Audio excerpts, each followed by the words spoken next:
नमस्कार मित्रांनो, आपल्या सगळ्यांचं हार्दिक स्वागत आहे आपल्या लाडक्या कार्यक्रमात ज्याचं नाव आहे डॉक्टर स्पीक्स इन आरोग्य संपदा। मी डॉक्टर निखिल हरेंद्र शासने आपल्या सगळ्यांचं हार्दिक स्वागत करतो। सर्वप्रथम आपल्याला महाराष्ट्र दिनाच्या आणि आंतरराष्ट्रीय जो कामगार दिवस आहे त्याच्या खूप खूप शुभेच्छा। मित्रांनो, कार्यक्रमाची सुरुवात करूया श्री समर्थ रामदास स्वामी यांनी रचलेल्या श्री दासबोध या ग्रंथातील एका श्लोकाने। श्लोक असा आहे, आम्हास द्रव्य काय करावे, आम्हास द्रव्य काय करावे, ते जावे परी अपत्य व्हावे, ते जावे परी अपत्य व्हावे, अपत्य लागी त्यजावे, अपत्य लागी त्यजावे, लागेल सर्व, लागेल सर्व। बोला जय जय रघुवीर समर्थ श्रीराम। बरोबर मित्रांनो, श्लोकामध्ये वर्णन केलेलं आहे की जे अपत्य होण्यासाठी किंवा बाळ होण्यासाठी आपण जे प्रयत्न करतो म्हणा किंवा आपले जे विचार चालतात त्याविषयीचं वर्णन आलेलं आहे। तर आपले जे जाणकार मित्र आहेत त्यांनी आजचा आपला विषय ओळखलाच असेल। आजचा आपला विषय पाहूया आपण। आजचा विषय आहे वंध्यत्व, कारणे, निदान आणि उपचार। वंध्यत्व, कारणे, निदान आणि उपचार। आणि ह्या विषयावर मार्गदर्शन करायला आपल्याला मुंबईतील सुप्रसिद्ध असं कामा रुग्णालयातील वैद्यकीय अधीक्षक आणि स्त्रीरोग तज्ञ डॉक्टर तुषार पालवे आपल्या सोबत आहेत। नमस्कार सर, आपलं स्वागत आहे कार्यक्रमात। मित्रांनो, डॉक्टर तुषार पालवे यांचा तुमच्याशी परिचय करून देतो। डॉक्टर तुषार पालवे, आपण स्त्रीरोग तज्ञ आहात आणि वैद्यकीय अधीक्षक आहात कामा व आल्बेस रुग्णालय मुंबई येथे। आपण पथक प्रमुख व सहयोगी प्राध्यापक आहात। पथक प्रमुख म्हणून जवळजवळ आपल्या गाठीशी 18 वर्षाचा अनुभव आहे। शिक्षणाविषयी सांगायचं झालं तर आपण MD केलेलं आहे स्त्रीरोग व प्रसूतीशास्त्र या विषयामध्ये। आपण पदव्युत्तर विद्यार्थ्यांना शिकवता, त्यांना मार्गदर्शन करता। आपण मार्गदर्शक म्हणजे गाईड देखील आहात। आपण राष्ट्रीय आणि आंतरराष्ट्रीय पातळीवर अनेक शोध निबंध देखील प्रकाशित केलेले आहेत। आणि जर पारितोषिकाविषयी सांगायचं झालं तर आपल्याला बरेच पारितोषिक मिळालेले आहेत। सुरुवात करूया। आपल्याला सर्वोत्कृष्ट सहयोगी प्राध्यापक हा पुरस्कार मिळालेला आहे महाराष्ट्र शासनातर्फे। कोविड काळात आपण जी सेवा दिली त्या आपल्या कार्यासाठी आपला तत्कालीन जे माननीय राज्यपाल महोदयांकडून देखील आपली सन्मान झालेला आहे, सत्कार झालेला आहे। केरळमध्ये जो पूर आलेला त्यासाठी जो आपण बचाव कार्य केलं त्यासाठी केरळ सरकारकडून देखील आपला सन्मान झालेला आहे, सत्कार झालेला आहे। आपला IIM अहमदाबाद आणि मानवाधिकार जी संस्था आहे त्यांच्याकडून देखील आपला सन्मान सत्कार झालेला आहे। नुकताच आपल्याला महाराष्ट्र गौरव हा पुरस्कार महाराष्ट्र विधानसभेकडून आपल्याला मिळालेला आहे। आणि आपल्या पुढाकारामुळे महाराष्ट्रात प्रथमच शासकीय रुग्णालयात शासकीय दरात IVF ट्रीटमेंट सुरू झालेली आहे, ज्याला ART क्लिनिक म्हणजेच असिस्टेड रिप्रोडक्टिव्ह टेक्निक कामा रुग्णालयात सुरू झालेली आहे। तर असे बहुगुणी असे आजचे आपले डॉक्टर आहेत। सर, पुन्हा एकदा स्वागत करून पहिला प्रश्न असा आहे की वंध्यत्व म्हणजे काय ते आम्हाला सांगा। वंध्यत्व म्हणजे जे इंग्लिशमध्ये म्हटलं जातं इन्फर्टिलिटी, ही पुनरुत्पादक प्रणाली म्हणजे रिप्रोडक्टिव्ह सिस्टीम याची जी कंडिशन आहे त्या कंडिशनमुळे गर्भधारणा किंवा प्रेग्नन्सी राहत नाही, यालाच वंध्यत्व म्हणतात किंवा इन्फर्टिलिटी म्हणतात। आताच्या जनरेशनमुळे किंवा पिढीमुळे त्याचं प्रमाण थोडं वाढत चाललेलं आहे आणि त्याचं जे पर्सेंटेज किंवा सामान्यता जी आहे ती सुद्धा वाढलेली आहे। आणि वंध्यत्वाचे काही प्रकार आहेत का सर, तर ते पण जाणून घ्यायला। वंध्यत्वाचे प्रकार आहेत। पहिलं जे आहे प्राथमिक किंवा प्रथम वंध्यत्व, दुसरं आहे दुय्यम किंवा सेकंडरी इन्फर्टिलिटी किंवा वंध्यत्व, आणि तिसरं आहे अस्पष्ट वंध्यत्व म्हणजेच अनएक्सप्लेन्ड इन्फर्टिलिटी। आता प्राथमिक वंध्यत्व म्हणजे काय की त्या जोडप्यामध्ये कधीच प्रेग्नन्सी राहिली नाही किंवा कधीच गर्भधारणा राहिली नाही। आता गर्भधारणा राहिली याचा अर्थ कसा कधी ठरवायचा आपण, जेव्हा मिनिमम कमीत कमी वर्षभर नियमितपणे असुरक्षित लैंगिक संबंध ठेवले आणि तरीसुद्धा त्या जोडप्याला बाळ राहिले नाही किंवा गर्भधारणा राहिली नाही, त्याला म्हणतात प्राथमिक वंध्यत्व। दुसरं असतं दुय्यम वंध्यत्व, त्याच्यामध्ये जोडप्याला पहिले बाळ राहिलेलं आहे किंवा प्रेग्नन्सी राहिलेली आहे, म्हणजे आता प्रेग्नन्सी राहणं म्हणजे कधी कधी 3 महिने राहते आणि ॲबॉर्शन होतं, अशा प्रकारे सुद्धा राहिलेली आहे आणि नंतर पुढे राहायला त्रास होतोय किंवा राहिलीच नाही, त्याला म्हणतात दुय्यम वंध्यत्व. तिसरा प्रकार जो अस्पष्ट किंवा अनएक्सप्लेन इन्फर्टिलिटी, की अशा जोडप्यामध्ये आपल्याला कारणं भेटतच नाही, काहीच सगळ्या गोष्टी एकदम नॉर्मल आहेत, व्यवस्थित आहेत आणि तरीसुद्धा त्यांना बाळ राहत नाही, त्याला म्हणतात अनएक्सप्लेन इन्फर्टिलिटी. डॉक्टर तुषार, आम्हाला हे पण सांगा की समाजात वंध्यत्व किती सामान्य आहे किंवा किती प्रमाण आहे त्याचं, त्याविषयी आम्हाला सांगा. आता ज्या समाजात हॅबिट्स आहेत किंवा फिजिकल हॅबिट्स आहेत किंवा जे त्यांची आता लग्नाची जी वय, आता जे जोडपे ज्या वयात लग्न करतात त्या कारणांमुळे वंध्यत्वाचं प्रमाण थोडं वाढत चाललं आहे. आता मी एक्झाम्पल देतो की आमच्या ओपडीत गायनॅक ओपडीमध्ये 200 पेशंट असतील तर त्याच्यामध्ये 30-35 हे पेशंट वंध्यत्वाचे असतात. आपण जर जागतिक स्वरूपावर विचार केला तर अमेरिकेत किंवा इंग्लंडमध्ये जे रिप्रोडक्टिव्ह पिरियडमध्ये असणारे कपल आहेत, म्हणजेच 18 ते 45च्या वयामध्ये, त्या कपल्समध्ये 10 ते 20% वंध्यत्व आहे.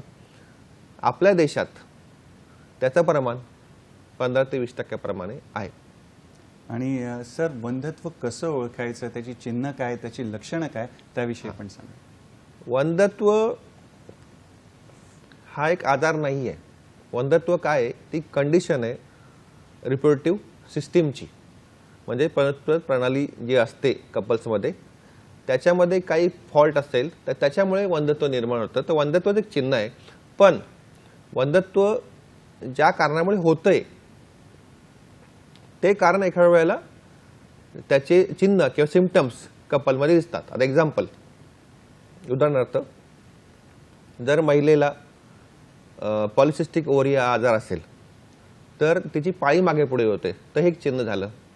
दुसरं, काही काही महिलांमध्ये जन्मजात जे गर्भाशय आणि योनी द्वार असतात तिकडे फॉल्ट असतात, त्याच्यामुळे त्यांना पाळीच आलेली नसते, ते हे सुद्धा एक चिन्ह झालं.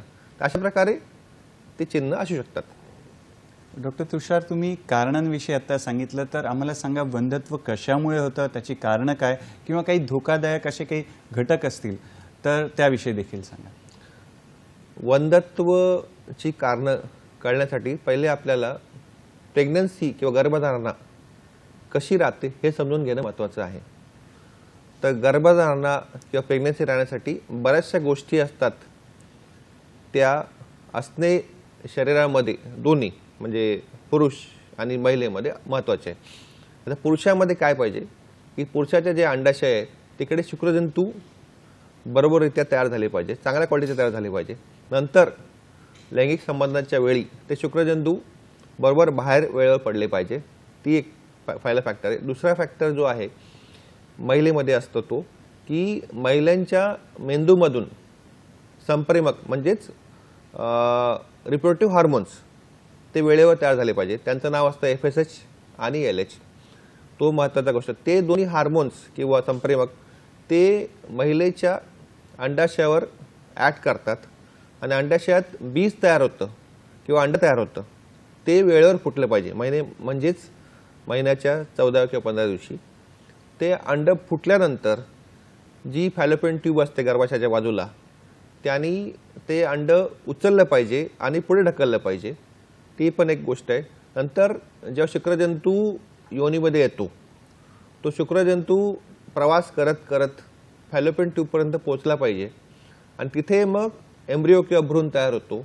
आणि जेव्हा एम्ब्रिओ तयार होतो फॅलोपियन ट्यूबमध्ये, त्याचं परत वाहन करून किंवा त्याचा ट्रान्सपोर्ट करून ते गर्भाशयापर्यंत आणलं पाहिजे आणि तिकडे मग शेवटी भ्रूण चिकटतो आणि तिकडे प्रेग्नन्सी किंवा गर्भधारणा ग्रो होते.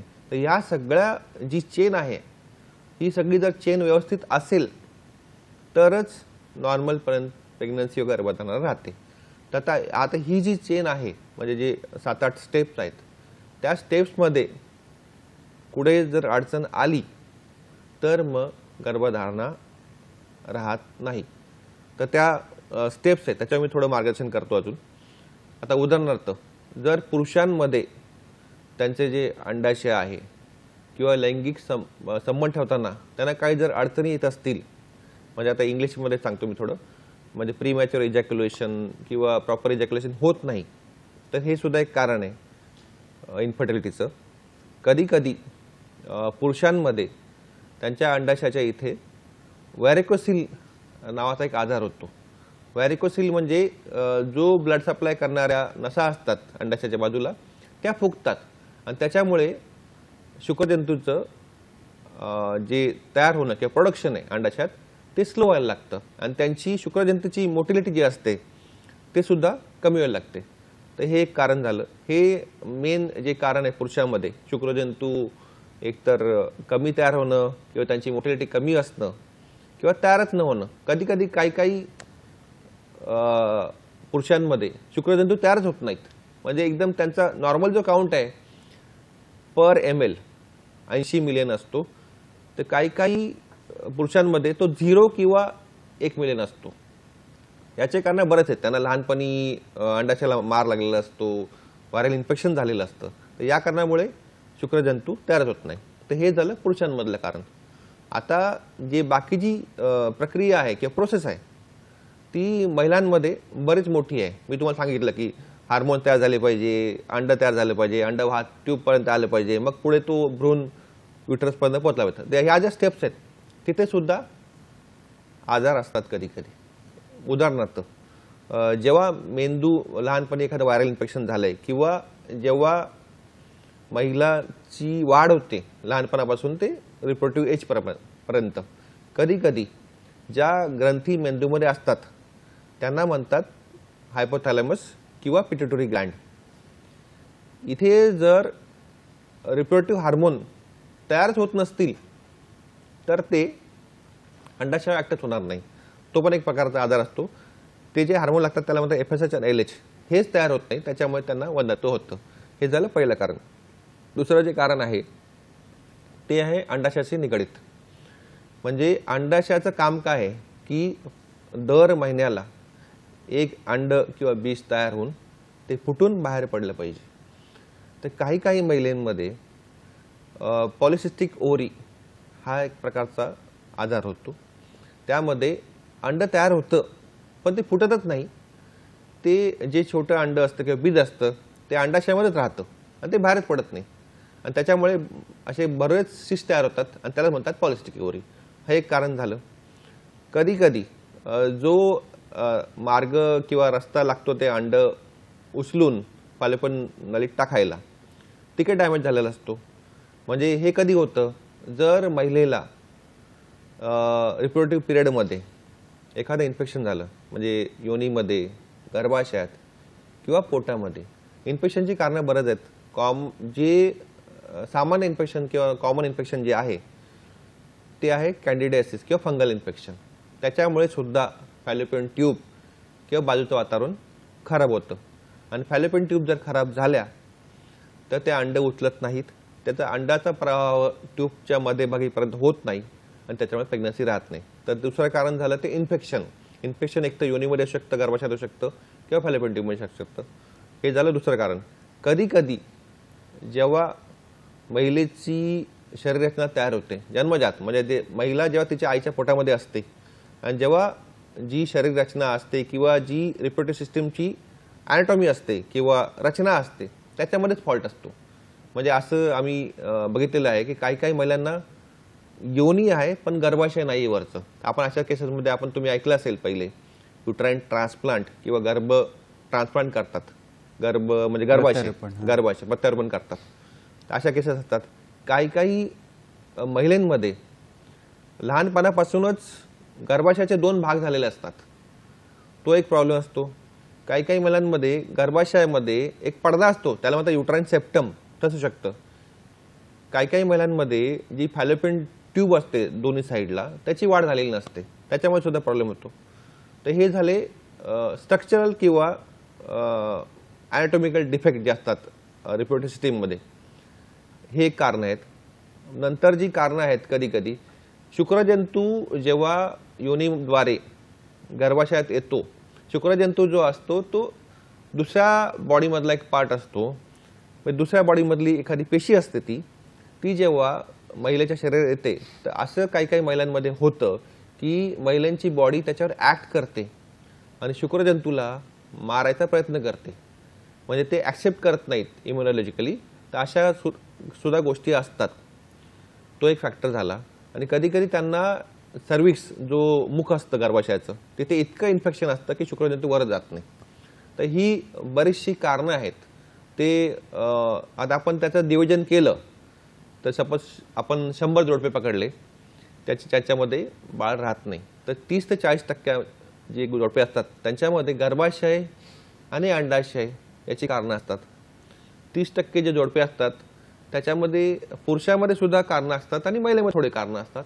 आणि 30% जोडपे असे असतात की त्यांना आपल्याला कारणं भेटत नाही नीट. तर अशा प्रकारे आपण त्यांचं विभाजन करू शकतो. फारच छान. डॉक्टर तुषार आपल्याला छान माहिती देतात वंध्यत्व या विषयावर. आपण बघितलं की किती पायऱ्या असतात आणि जसं इंग्रजीमध्ये एक म्हण आहे की भरपूर गोष्टी घडू शकतात. जर आपण चहा घेत असाल तर चहाचा कप आणि ओट याच्यामध्ये देखील भरपूर गोष्टी घडू शकतात. तर तसे काहीची कारणं आपण आता सरांनी आपल्याला सांगितली. मित्रांनो, वेळ झाली एका छोट्याशा विश्रांतीची. पाहत राहा आपला लाडका कार्यक्रम ज्याचं नाव आहे डॉक्टर स्पीक्स इन आरोग्य संपदा, फक्त आणि फक्त सह्याद्री वाहिनीवर. प्रत्येक घरासाठी, घरातल्या प्रत्येकासाठी.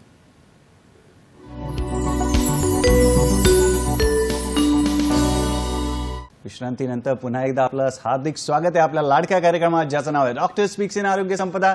आणि आज आपली चर्चा सुरू आहे वंध्यत्व या विषयावर. त्याची कारणं काय आहे, निदान काय आहे आणि त्याच्यावर उपचार काय आहेत. आणि या विषयावर मार्गदर्शन करायला आपल्याला मुंबईतील प्रसिद्ध असं कामा रुग्णालयातील डॉक्टर तुषार पालवे, जे की स्त्रीरोग तज्ज्ञ आहेत आणि वैद्यकीय अधीक्षक आहेत कामा रुग्णालय मुंबई येथे, यांच्याकडून आपण मार्गदर्शन घेतोय.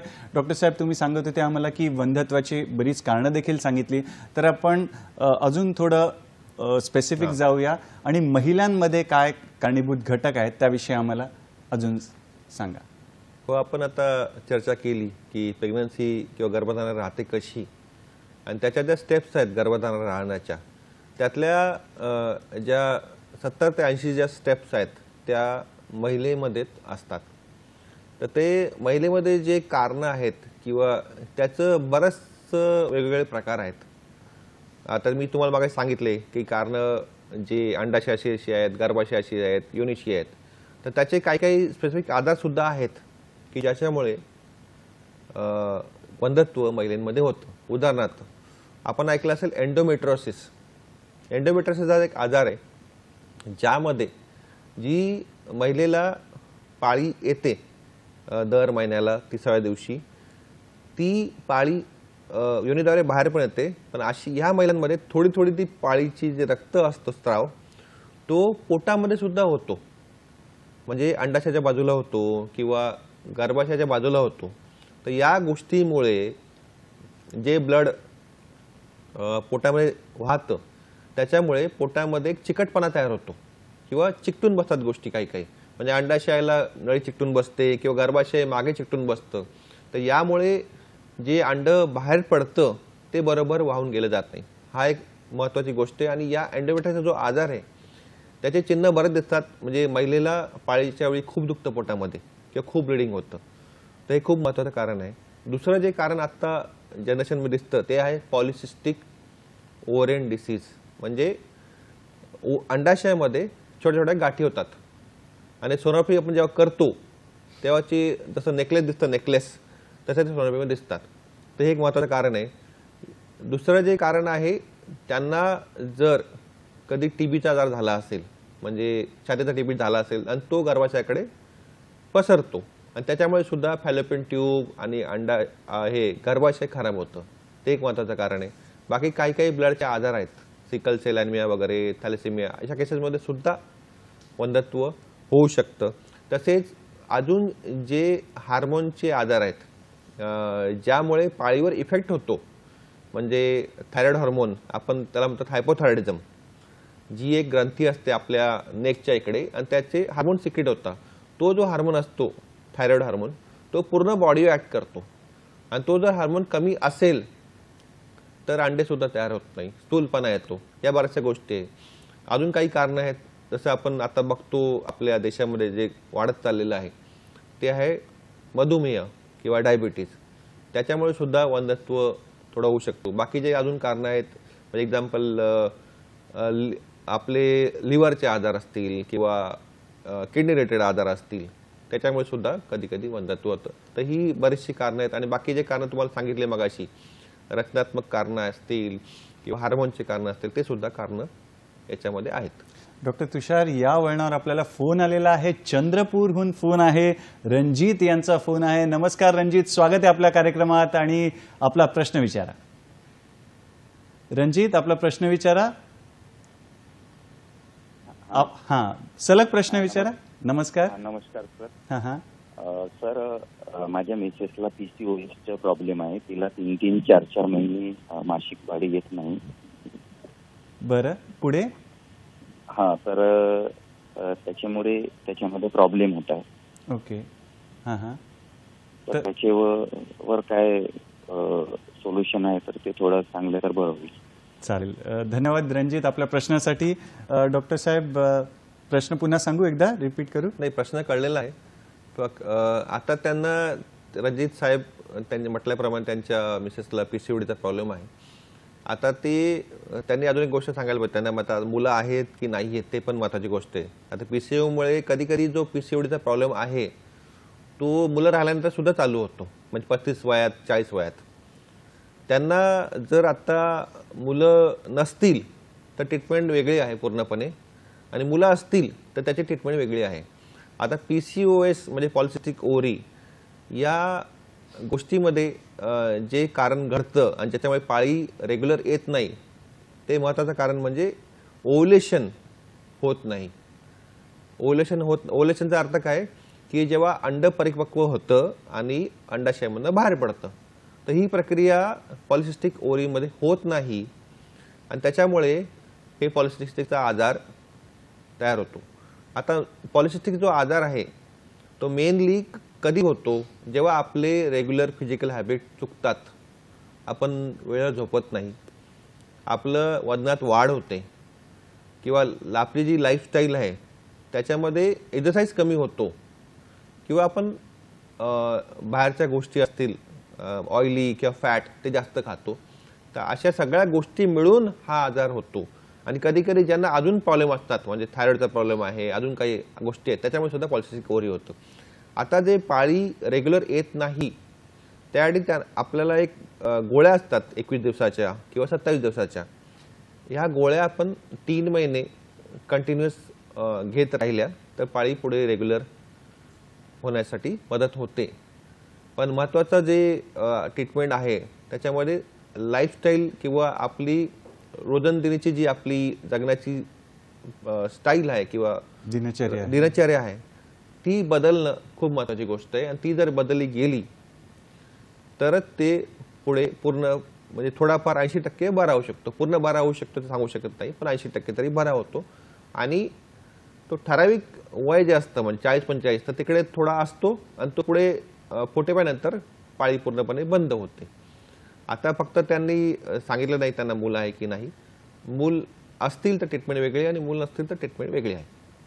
फारच छान. डॉक्टर तुषार यांनी चांगलं मार्गदर्शन केलेलं आहे. मित्रांनो, असंच तुम्ही फोन करून जास्तीत जास्त आजचा जो भाग आहे त्याचा फायदा करून घ्या. आपले प्रश्न विचारा, तज्ज्ञांचं मार्गदर्शन घ्या.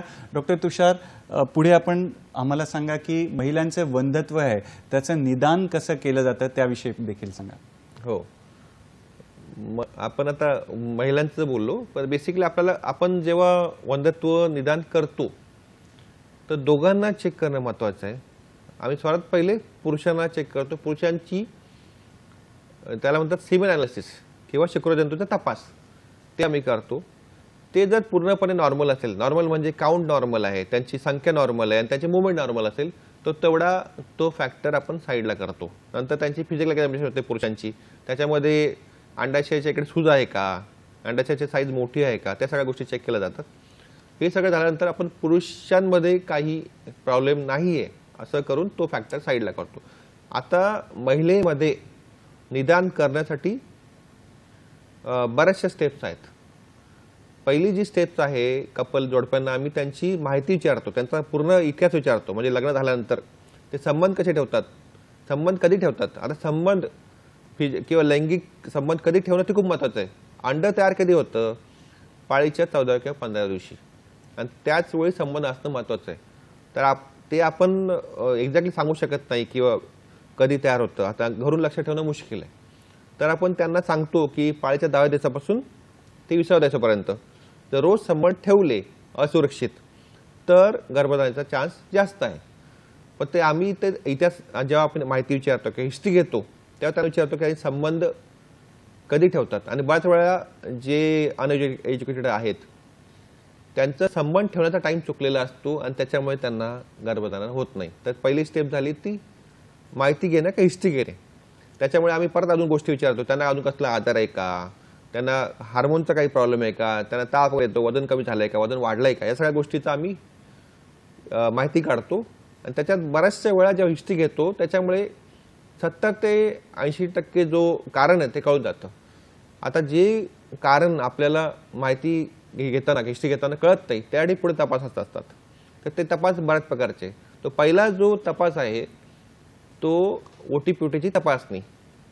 आपण त्यांची एक्झामिनेशन करतो ओटीपीटीची, तेव्हा चेक करतो गर्भाशय किंवा योनी किंवा अंडाशय याच्यामध्ये काही सूज आहे का ते त्यांना फायब्रॉइड वगैरे आहे का, अशी कारणं शोधतो. त्याला म्हणतात ओटीपीटीची तपासणी. आपण त्याला पी एक्झामिनेशन म्हणतो इंग्लिशमध्ये. त्याच्या पुढची जी स्टेप आहे ते आहे ट्रान्सव्हाजाइनल सोनोग्राफी, म्हणजेच योनीद्वारे केलेली सोनोग्राफी. आपण ती सोनोग्राफी योनीद्वारे का करतो? कारण की योनीद्वारे जर सोनोग्राफी केली तर गर्भाशयामधली लायनिंग जी असते त्याला म्हणतात एंडोमेट्रियम, नंतर अंडाशयाची साईज, त्यामधले सिस्ट आणि फॅलोपियन ट्यूब या गोष्टी खूप क्लिअरली दिसतात. ही झाली ट्रान्सव्हाजाइनल सोनोग्राफी. त्याच्या पुढची जी स्टेप आहे त्याच्यात 2-3 गोष्टी आहेत. एक तर सोनोसाल्पिंजिओग्राफी म्हणतात किंवा दुसरी आहे हिस्टेरोसाल्पिंजिओग्राफी. हिस्टेरोसाल्पिंजिओग्राफी म्हणजे काय? आपण एक प्रकारचा डाय असतो, तो डाय गर्भाशयाच्या मुखातून पास करतो आणि नंतर आपण ओटीपोटीचे एक्सरे काढतो, त्याला म्हणतात हिस्टेरोसाल्पिंजिओग्राफी. या तपासामुळे आपल्याला बऱ्याचशा गोष्टी क्लिअर होतात. पहिली जी गोष्ट क्लिअर होते की योनीचा भाग तो नॉर्मल आहे की नाही, नंतर गर्भाशयाचं मुख नॉर्मल आहे की नाही, गर्भाशयाचा शेप नॉर्मल आहे की नाही, गर्भाशयामध्ये कुठची गाठ आहे का, सेप्टम आहे का, गर्भाशयाचे 2 भाग आहेत का, या सगळ्या गोष्टी क्लिअर होतात. नंतर गर्भाशयाच्या बाजूला ज्या नलिका असतात फॅलोपियन ट्यूब म्हणतात त्या बरोबर आहेत की नाही, त्याच्यातनं तो डाय बाहेर पडतो की नाही पोटामध्ये हे सुद्धा कळतं. तर या तपासामध्ये खूप गोष्टी क्लिअर होतात. फक्त जो आपल्याला भाग दिसतो तो एक्सरेमध्ये दिसतो, म्हणजे एक्सरेमध्ये आपल्याला एखादी इमेज दिसते काळी किंवा पांढरी दिसते, तशा प्रकारे आपण तो ओळखतो. ही झाली चौथी स्टेप. त्याच्या पुढे अजून काय करतो आपण? तर याच्यामध्ये जर निदान नाहीच झालं आपल्याला तर मग आपण लॅप्रोस्कोपी करतो. लॅप्रोस्कोपी म्हणजे काय? आपण बेंबीच्या ठिकाणी छोटंसं 1 सेंटीमीटरचं इन्सिजन घेऊन दुर्बीण आतमध्ये टाकतो. याचा फायदा काय? आपल्याला पोटामधल्या ज्या गर्भाशयाच्या बाजूला जागा आहे ती सगळी आपल्या डोळ्यांनी दिसते आणि त्याच्यानंतर बऱ्याचशा गोष्टी सुद्धा क्लिअर होतात. आता याच्या पहिले जे तपास आहेत सोनोग्राफी असू दे किंवा एक्सरे असू दे याच्यामध्ये आपण इमेज बघतो, म्हणजे आपल्याला त्या गोष्टी त्या डोळ्यांनी दिसत नाहीत. पण लॅप्रोस्कोपी ही जी छोटी शस्त्रक्रिया आहे त्याच्यामध्ये आपल्याला अंडाशय गर्भाशय या गोष्टी सगळ्या डोळ्यांनी दिसतात आणि अजून काही जर कारणं असतील ते सुद्धा कळतात. तर हे तपास आहेत त्याच्यामध्ये आपण चेक करतो की वंध्यत्व का होतं. अजून काही तपास आहेत ते म्हणजे रक्त तपासणी आणि युरिन तपासणी. रक्तामध्ये आपण काय चेक करतो? त्यांना जर अजून काही आजार आहेत का आणि त्या आजारामुळे वंध्यत्व होतोय का, म्हणजे हार्मोनची लेवल बरोबर आहे का, लिव्हर किंवा बाकी जे अवयव आहेत ते नॉर्मल आहेत का, त्या सगळ्या गोष्टी चेक करतो. शुगर चेक करतो, थायरॉइड चेक करतो, प्रोटीन चेक करतो. नंतर युरिनमध्ये अजून त्यांना युरिनमध्ये काही इन्फेक्शन आहे का, जे इन्फेक्शन आहे त्याच्यामुळे ती रिप्रोडक्टिव्ह सिस्टीम आहे, प्रणाली आहे, त्याच्यावर काही परिणाम होतोय का ते आपण चेक करतो. तर यात थोडेफार तपास आहे ज्याच्यामध्ये आपण कारणे शोधण्याचा प्रयत्न करतो.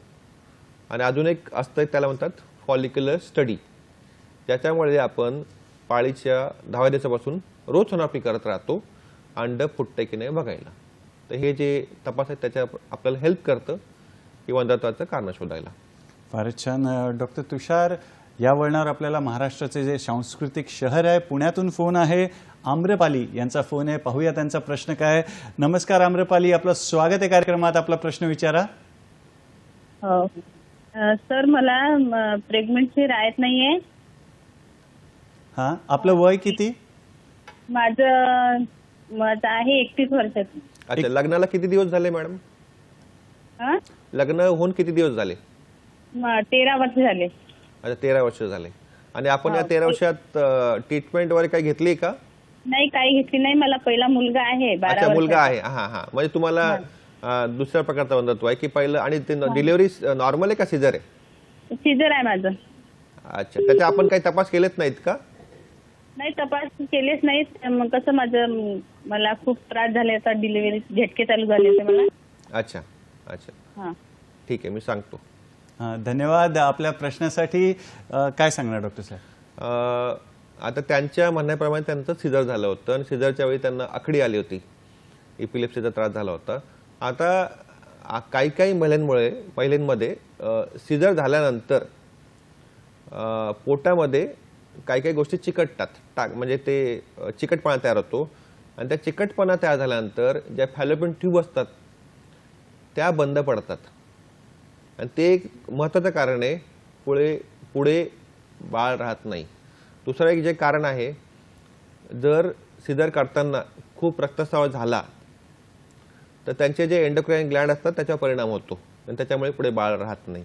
तर आता मॅडमनी जे मी तपास बोललो, हिस्टोसाल्पिंजोग्राफी, ते करणं महत्त्वाचं आहे आणि ते करून पुढे अजून थोडंसं आपल्याला मार्गदर्शन मिळेल की त्यांच्यामध्ये कारण काय आहे. तर त्यांना या 2 गोष्टी करून पुढे फॉलोअप करणं महत्त्वाचं आहे. आणि डॉक्टर साहेब, आम्हाला महिलांमध्ये वंध्यत्वाचे जे उपचार आहेत त्याविषयी सांगा. आता जे आपण उपचार करणार वंध्यत्वावर, ते उपचार पूर्णपणे त्यांच्या कारणाशी रिलेटेड आहेत. आपण उपचार जे पहिले स्टार्ट करतो ते आहे ओव्ह्युलेशन इंडक्शन. ओव्ह्युलेशन इंडक्शन म्हणजे आपण औषधं देतो बाहेरून ओव्ह्युलेशन होण्यासाठी. ते पाळीच्या 5व्या दिवशी स्टार्ट करतो, 8व्या दिवसापर्यंत देतो, किंवा 3ऱ्या दिवशी स्टार्ट करून 9व्या दिवसापर्यंत देतो आणि नंतर फॉलिक्युलर स्टडी करतो. तो झाला, त्याला म्हणतात ओव्ह्युलेशन इंडक्शन. बाकी ज्या गोष्टी आहेत, म्हणजे आपण औषधं काय देतो, तर त्यांना बाहेरून आपण हार्मोन सप्लाय करतो, म्हणजे FSH. त्याच्यामुळे ओव्ह्युलेशन अजून जास्त होतं. ही झाली हार्मोन ट्रीटमेंट. पण ही सगळी जी ट्रीटमेंट आहे ती कारणाशी रिलेटेड आहे. काय काय कारण आहेत त्या प्रकारे आपण त्यांना ट्रीट करतो. पण ट्रीटमेंट करताना आपण त्यांना फिजिकल लाईफस्टाईल चेंज करायला सांगतो. परत त्यांना संबंध कसे ठेवायचे त्याचं सुद्धा एज्युकेशन करतो. ही झाली प्रायमरी ट्रीटमेंट. म्हणजे येताना ART म्हणू शकत नाही, पण जी प्रायमरी नैसर्गिकरित्या आपण त्यांना प्रयत्न करतो त्यांच्यामध्ये गर्भधारणा राहिली पाहिजे. तर नॉर्मली आपण ट्रीटमेंट देऊन सुद्धा गर्भधारणा राहत नसेल तर आपण त्यांचे औषधं चेंज करतो आणि सेकंड लेवलला जातो. सेकंड लेवलला जे आपण हार्मोन्स वापरतो ते थोडे हाय लेवलचे असतात आणि इंडक्शन वगैरे ते चांगल्या रीतीने करतो. आणि अशा महिलांमध्ये आपण एक प्रोसिजर करतो, त्याला म्हणतात IUI, म्हणजे इंट्रायुट्राइन इन्सेमिनेशन. या प्रक्रियेमध्ये आपण हजबंडचे शुक्रजंतू जमा करून त्यांना साफ करून ज्या दिवशी अंड फुटतं त्या दिवशी ते शुक्रजंतू आपण गर्भाशयात सोडतो, त्याला म्हणतात IUI. या गोष्टीमुळे जे बरेचसे फॅक्टर्स आहेत, म्हणजे इन्फेक्शन असेल, गर्भाशयाच्या मुखाचा प्रॉब्लेम असेल, या सगळ्या गोष्टी टाळल्या जातात आणि ती प्रोसिजर बायपास करून शुक्रजंतू डायरेक्ट आपण गर्भाशयात सोडतो. हा एक ट्रीटमेंटचा प्रकार झाला. याला आपण आर्टिफिशियल किंवा असिस्टेड रिप्रोडक्टिव्ह टेक्निक म्हणतो. आता हे झाले जेव्हा अंडाशयाचा प्रॉब्लेम आहे, बीजाचा प्रॉब्लेम आहे किंवा शुक्रजंतूचा प्रॉब्लेम आहे, त्यासाठी ट्रीटमेंट.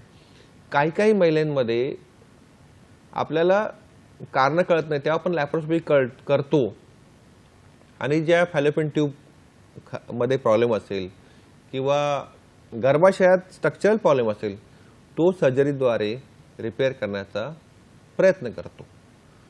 जर म्हणजे स्ट्रक्चरल प्रॉब्लेम असतील गर्भाशयात किंवा फॅलोपियन ट्यूबमध्ये ते आपण लॅप्रोस्कोपीद्वारे करतो. हा झाला दुसरा प्रकार. तिसरा प्रकार म्हणजे जर पुरुषांमध्ये प्रॉब्लेम आहे, तिकडे अंडाशयाला सूज आहे, शुक्रजंतू तयार होत नाही, तर त्यांच्यासाठी पण हार्मोन्स असतात, ते आपण त्यांना 3 महिने देतो आणि परत शुक्रजंतू चेक करतो आणि मग त्याची ट्रीटमेंट करतो. पण काही काही पुरुषांमध्ये शुक्रजंतू तयारच होत नसतील तर अशा केसेसमध्ये आपल्याला डोनर शुक्रजंतू घ्यावे लागतात. म्हणजे दुसऱ्या पुरुषाचे शुक्रजंतू घ्यावे लागतात. त्याला म्हणतात डोनर IUI. त्यासाठी लीगल प्रोसिजर असते, ते सगळं करून आपण करतो. आता काही काही महिलांमध्ये वय वाढलं असेल 40-45, अशा केसेसमध्ये आपल्याला जे बीज असतं, जे अंड असतं, ते डोनरकडनं घ्यावं लागतं. त्याला म्हणतात डोनर ओहम. ते सुद्धा आपण करतो. या सगळ्या गोष्टी कधी करतो, हे सगळी जी प्रोसिजर त्याला म्हणतात IVF, इन विट्रो फर्टिलायझेशन. हे सगळं स्पेसिफिक सेंटरमध्येच होतं, नॉर्मल क्लिनिकमध्ये होत नाही. त्याला म्हणतात ART क्लिनिक किंवा IVF सेंटर, तिकडे त्या गोष्टी होतात. त्याला म्हणतात इन विट्रो फर्टिलायझेशन. या गोष्टीमध्ये जे भ्रूण तयार होतो तो गर्भाशयाच्या बाहेर तयार होतो. भ्रूण तयार झाल्यानंतर आपण त्यांना गर्भाशयामध्ये टाकतो. त्याला म्हणतात एम्ब्रियो ट्रान्सफर किंवा भ्रूण ट्रान्सफर. ही सगळी IVFची प्रक्रिया आहे. कधी कधी याच्यात सुद्धा सक्सेस रेट होत नाही. तर आपण काय करतो अशा केसेसमध्ये, भ्रूण तयार झाल्यानंतर त्याला डायरेक्ट आपण युट्रसमध्ये चिकटवतो. त्याला म्हणतात एनहान्स हॅचिंग म्हणतात. कधी कधी असं सुद्धा होत नाही. कधी कधी गर्भाशयामध्येच प्रॉब्लेम असतो की गर्भाशयामध्ये जी आतमध्ये लायनिंग असते ती छोटी असते किंवा गर्भाशयाचे 2 भाग असतात किंवा गर्भाशय छोटं असतं. अशा केसेसमध्ये काय करायचं? अशा केसेसमध्ये सरोगसी करतात. सरोगसी म्हणजे जेव्हा पत्नीचं अंड आणि पतीचं शुक्रजंतू यांचं मिलन करून एम्ब्रियो किंवा भ्रूण तयार करतो. पण तो भ्रूण जो असतो किंवा एम्ब्रियो जो असतो तो आपण दुसऱ्या महिलेच्या गर्भाशयात त्याला इम्प्लांट करतो. त्याला म्हणतात, आणि तिकडे तो भ्रूण 9 महिने वाढतो. त्याला म्हणतात सरोगसी. तर अशा प्रकारे ही ट्रीटमेंट केली जाते. फारच छान. मित्रांनो, आपण वंध्यत्वाविषयी जाणून घेतोय. वंध्यत्वावरील उपचाराविषयी सरांनी आता आपल्याला माहिती दिली. तर इथे मला बाळ आणि आईचं जे प्रेमाचं नातं आहे त्याच्याविषयी एक श्लोक आठवतो. श्री समर्थ रामदास स्वामींनी रचलेला असा श्लोक आहे. श्री दासबोधातील श्लोक आहे.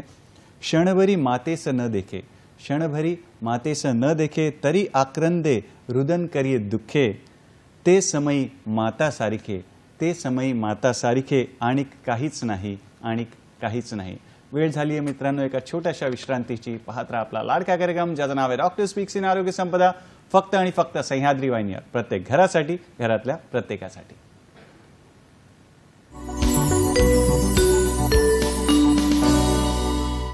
विश्रांतीनंतर पुन्हा एकदा आपलं स्वागत आहे आपल्या लाडक्या कार्यक्रमात ज्याचं नाव आहे डॉक्टर स्पीक्स इन आरोग्य संपदा. आज आपली चर्चा सुरू आहे वंध्यत्व या विषयावर. त्याची कारणं काय, निदान कसं करतात, उपचार कसं करतात, आणि यावर आपल्याला मार्गदर्शन करतात डॉक्टर तुषार पालवे, जे की स्त्रीरोग तज्ज्ञ आहेत, वैद्यकीय अधीक्षक आहेत, कामा रुग्णालय मुंबई येथे. डॉक्टर साहेब, आता तुम्ही आम्हाला वंध्यत्वाच्या उपचारांविषयी सांगितलं. उपचार घेताना काही गुंतागुंतीची परिस्थिती उद्भवू शकते का, किंवा काही कॉम्प्लिकेशन होऊ शकतात का, त्याविषयी जरा आम्हाला सांगा. वंध्यत्व जो म्हणजे इन्फर्टिलिटी म्हणतात.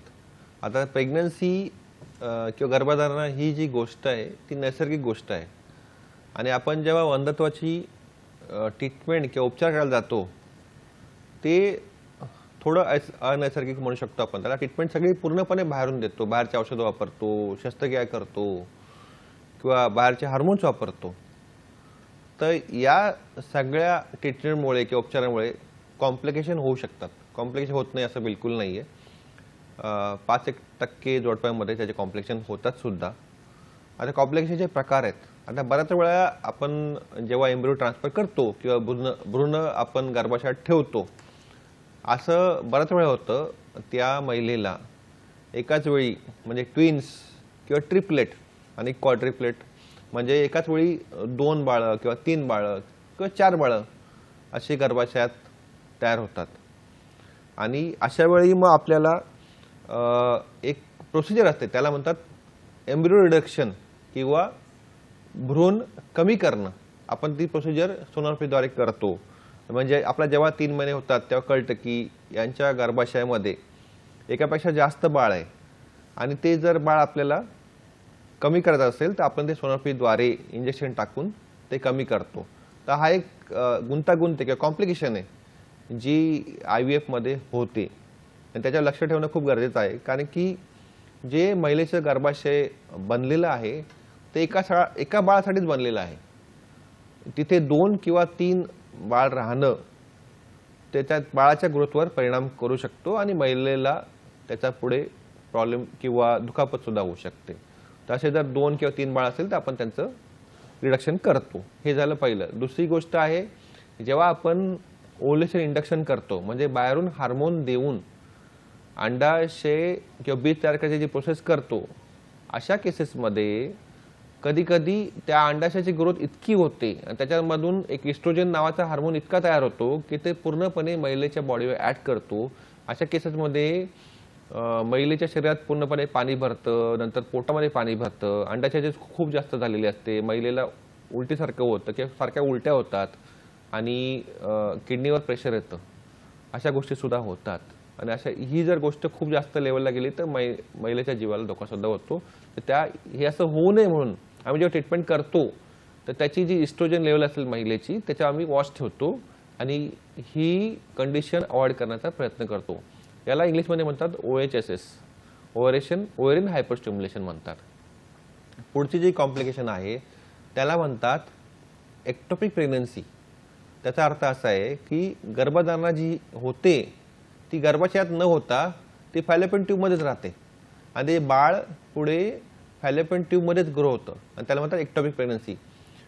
अशी जर प्रेग्नन्सी लवकर कळली तर आपण ते मेडिकली इंजेक्शन देऊन ट्रीटमेंट करू शकतो. पण बऱ्याच वेळा असं होतं की आपल्याला सर्जरी करून ती नळी काढावं लागते. हे जे बरेचसे कॉम्प्लिकेशन्स आहेत, अजून थोडेफार कॉम्प्लिकेशन जे आहेत ते औषधामुळे किंवा याच्यामुळे होऊ शकतात.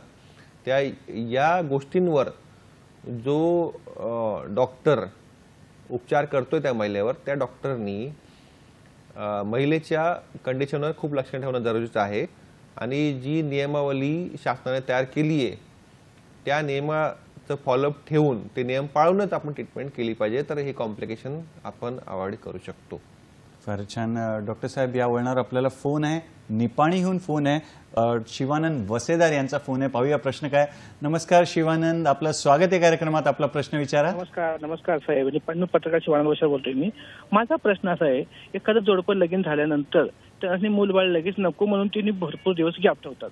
पण माझा असा प्रश्न आहे की ते गॅप ठेवल्यानंतर किती दिवसानंतर त्यांनी, आता समजा एखाद्या 4 वर्ष त्यांनी गॅप ठेवलं, मग त्याच्यामुळे त्यांना व्यंगत्व होऊ शकतोय काय?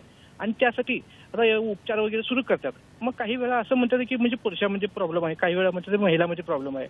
मग कोणत्या प्रॉब्लेम असल्यामुळे त्यांना व्यंगत्व होतो आणि त्यासाठी तुम्ही काय मार्गदर्शन कराल, त्यांनी काय उपचार घेतले पाहिजे आणि त्यांना किती वर्षा लगेच मग मुलबाळ होऊ शकतो असं तुम्ही मार्गदर्शन करा प्रश्न विचारायचे सर. महत्वाची गोष्ट म्हणजे ही आहे की आता जे जोडपे आहेत त्यांचं जे लग्न करण्याची जी वेळ आहे ती थोडी पुढे ढकलत चालली आहे. म्हणजे ते आता सगळ्या म्हणजे महिला आणि पुरुष दोघांना त्यांच्या प्रोफेशनमध्ये सेटल व्हायचं आहे आणि मग लग्न करायचं आहे. त्याच्यामुळे जे आयडियल एज आहे आणि जे नैसर्गिकरित्या बरोबर जे एज आहे बाळ ठेवायचं आहे ते 25 ते 35 मध्ये. या वयात गर्भधारणा चांगली होते आणि लवकर होते. पण बऱ्याच आता जे लग्नाचं जे वय वाढत चाललंय, आता जे लग्न होतात ते 27 आणि 30च्या वयात होतात आणि त्याच्या पुढे जर त्यांनी जर अजून वेळ घेतला बाळ ठेवण्यासाठी तर त्याचा परिणाम होणारच आहे. जसं जसं फिमेलचं वय वाढत जातं तसं तसं त्यांना पाळीचे प्रॉब्लेम येऊ शकतात, पाळी मागे पुढे होऊ शकते. आणि जर सपोज वयाच्या 30च्या वयामध्ये लग्न केलं आणि 4 वर्ष अजून गॅप ठेवला, प्रॉब्लेम तर येऊ शकतो. पाळी अजून थोडी इरेग्युलर होऊ शकते आणि अंड तयार होणार नाही, असे प्रॉब्लेम होऊ शकतात. तर लग्न कुठच्या वयात करतात ते खूप महत्त्वाची गोष्ट आहे. तो वय ठरवेल त्यांनी पुढे किती गॅप ठेवायचा आहे. लग्न जर 25 मध्ये केलं असेल जोडप्याने तर पुढे ते 3 वर्षाचा गॅप ठेवू शकतात सेटल होण्यासाठी आणि मग बाळासाठी प्रयत्न करू शकतात.